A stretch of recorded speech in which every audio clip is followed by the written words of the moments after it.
Today, I will show you how to make the 3 most common curry pastes used in Thai cuisine.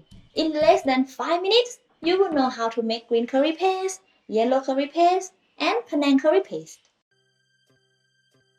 If you are a regular on the channel, you will know that I broke my pestle for a little while now. I was looking to buy a new mortar and pestle, and I came across crock. Thank you, Lumpio. They are carved by hand by artisans in Chonburi province in Thailand, and they really look gorgeous. I contacted them, and they accepted to send me a mortar for free. So thanks a lot to Crock. I really appreciate it, and I absolutely love the design. Now, let's see if the mortar is as good as it looks like.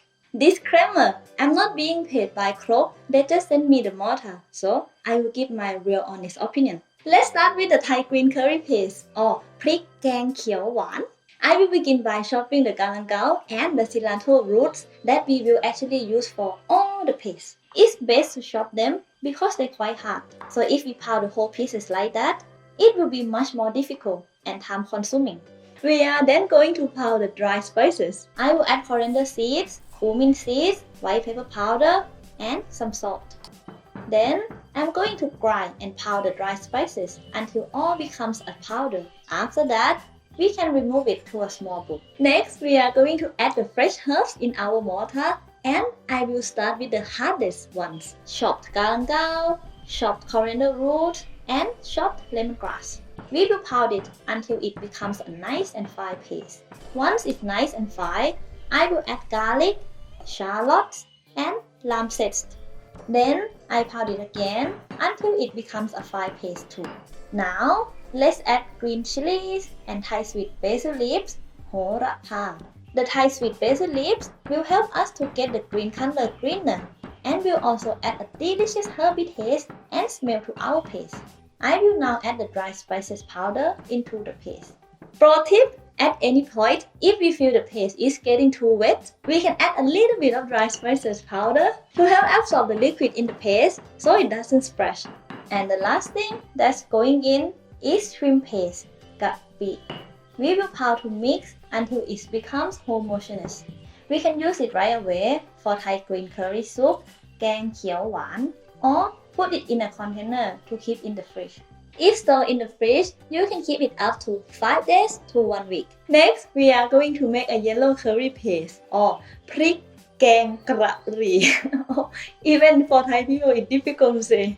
We will start by pounding the dry spices again: coriander seeds, cumin seeds, white pepper powder, cardamom, cloves, yellow curry powder, and salt.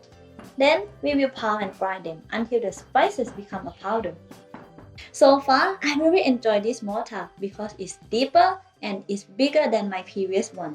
Very good size for making paste. The cork doesn't just look nice, but it also helps to reduce the noise when you're pounding. But unlike its advertised, it's not high enough to prevent the mortar from scratching the surface. Especially if, like me, you have a wood table or countertop. So if you use a crock, I recommend you to put a towel under the mortar. And by the way, if you would like to get one, I will put a link in the description. If you use it, you will have 10% discount. So, now that I place a towel under my crock, I'm good to go. I'm going to continue pounding and grinding the spices until I get a nice powder like this. Then, remove the powder to a small bowl and go to the next step.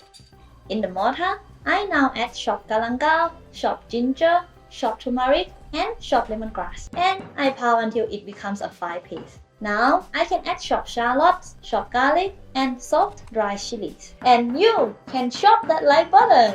Another tip, soak the chilies in warm water for 10 to 15 minutes before pounding. That will really help to get a fine paste. After that, I'm adding the previously made spices powder and pound to mix. Same as for the green curry paste, the last thing we are going to add is shrimp paste. We will get a nice dark yellow-orange paste like this. And now, remove it to a small bowl. The third and last paste is Panang curry paste. It's quite similar to red curry paste, but there are a few more ingredients. Same as for the previous two, we will start with the dry spices. In the mortar, I will add white pepper powder, cumin seeds, coriander seeds, and roasted peanut. Then I pound everything well and add some salt. The main differences between Panang curry paste and red curry paste are peanuts, cumin seeds, and coriander seeds. The rest is the same. Now we can add galangal, chopped cilantro roots, chopped lemongrass, and lime zest into the mortar. Pound it well until everything becomes a nice and fine paste. After that, let's add soft dry chilies, chopped garlic, and chopped shallots. Pound a little bit more. Once we got a fine paste, we can add the powdered spices and peanuts. Then pound to mix. Now the last thing that's going in is shrimp paste. We will pound to mix for the last time.